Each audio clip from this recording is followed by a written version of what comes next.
All right, digestion, part 3. So digestion begins in the mouth. Chewing begins with a mechanical or physical breakdown of food. So when you take in your food, you chew with your teeth. The technical term for chewing is it's called mastication, just so you know. So with your teeth, when you chew food, you're masticating it or physically breaking it down into smaller pieces. Then what's going to happen is, so that's the mechanical part. Next in your mouth, you are going to have some chemical digestion that occurs as well. You have glands, which are shown in the picture to the right, that are going to produce an enzyme known as salivary amylase. Salivary is where we get the word saliva from. Amylase, we know is an enzyme, it has the ASE ending. And salivary amylase breaks down amylose. Amylose is a polysaccharide, which is a large carbohydrate. So salivary amylase is a polysaccharide digestive enzyme. So it's going to break down your carbohydrates into smaller molecules. Salivary amylase begins the chemical breakdown. So what actually happens in your mouth is you chew your food to increase the surface area, meaning if you eat a piece of toast, if you were to just try and put that whole piece of toast in your mouth and let your salivary amylase work on the whole area of that toast, yes, you would be able to break down a lot of the carbohydrates in there. But as you chew it up, what you're actually doing is increasing the surface area so that salivary amylase is able to access a lot more of those large carbohydrate molecules in there. So once you've done that, the chemical and physical digestion in your mouth, it's next going to travel to your pharynx. So the pharynx is the very back of your mouth, which is also known as your throat. And it's going to connect your nasal cavity to your mouth as well. This is why sometimes when you're sick, you'll get sort of phlegm in the back of your throat because you have a drip coming down into your pharynx or your throat. What the pharynx does is it allows the passage of food and fluids to the esophagus. So when you're eating, it's going to direct food and fluids down through your esophagus, which is your digestive system. When you are breathing, so when you take a breath in, what your pharynx is going to do is it will direct air into your trachea, which is a part of your respiratory system. You use your mouth for both eating and breathing, and it's at your pharynx that you're going to put food and fluids down through your esophagus, air into your trachea. What you actually have, and it's kind of difficult to see, but if you look directly underneath the black arrow, you'll notice that there's kind of a yellowish appendage that's poking up. That's known as your epiglottis. What happens when you eat is that epiglottal flap is actually going to cover over your trachea. So the trachea is, if you notice, look at the throat portion of the diagram over here. The trachea is the one that's towards the front, so towards the mouth side of the diagram, and your esophagus is towards the back.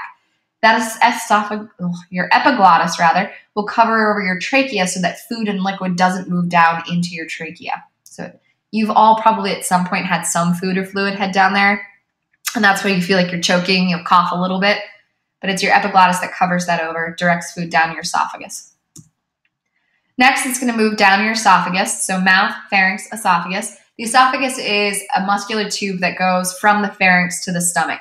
How it's going to move down through the esophagus is through that peristalsis. So remember those wave-like muscular contractions that are going to push food down. Now, the esophagus is mostly just transport. It's just going to move. There's not really any digestion that occurs in your esophagus. Once it's in the stomach, you are going to have protein digestion occur in your stomach. So you have an enzyme known as pepsin that is going to be in your stomach, and we also have hydrochloric acid in our stomachs as well. We're going to talk about how those two things are related in a second. But your stomach is involved with the chemical digestion of proteins using the enzyme pepsin. So fun fact, so how hydrochloric acid and pepsin are sort of related to one another. Pepsin is an enzyme that's going to be secreted in its inactive form, so it won't digest the stomach wall. So remember that all of your organs are made out of proteins. One of the biggest functions in our bodies is that proteins provide structure. That's what you're made of.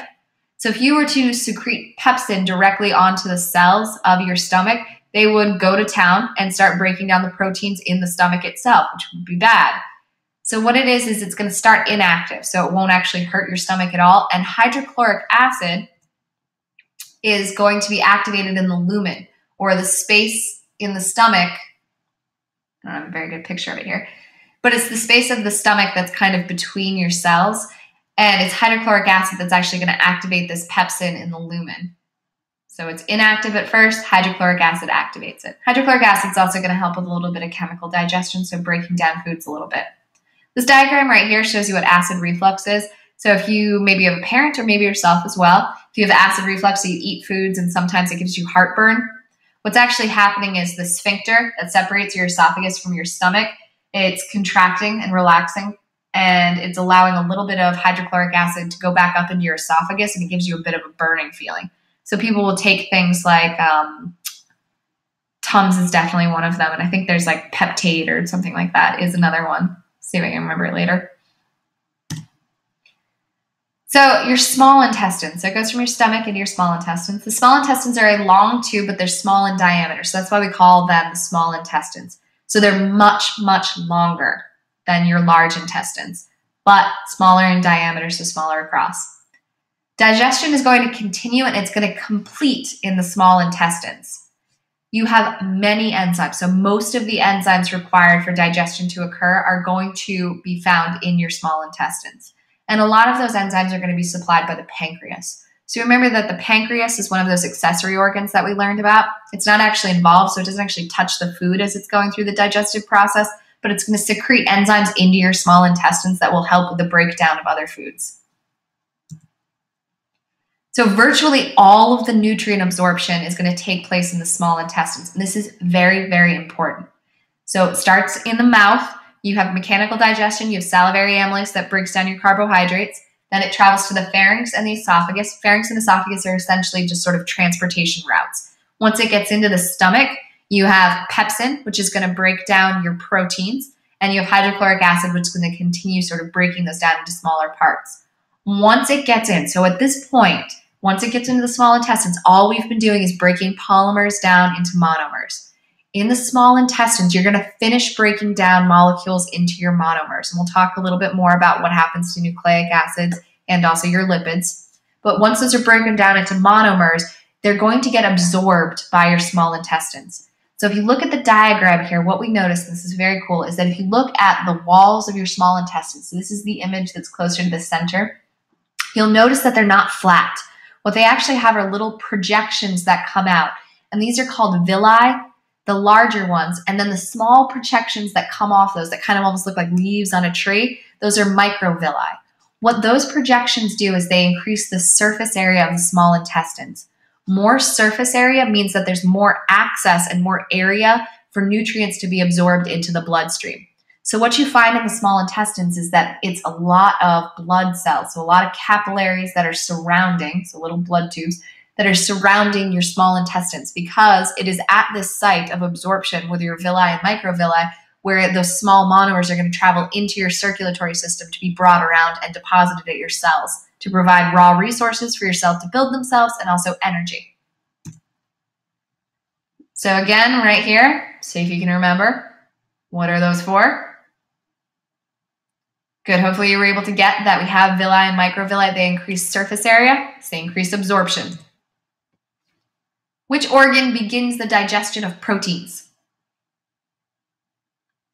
Good, hopefully you got that. It is your stomach. It is your stomach. That is where protein digestion begins. Which organ begins carbohydrate digestion? That is your mouth. That is your mouth. Where is salivary amylase made? So hopefully you got this. It's made in the salivary glands. The glands are going to excrete salivary amylase into your mouth. Which organ begins lipid digestion?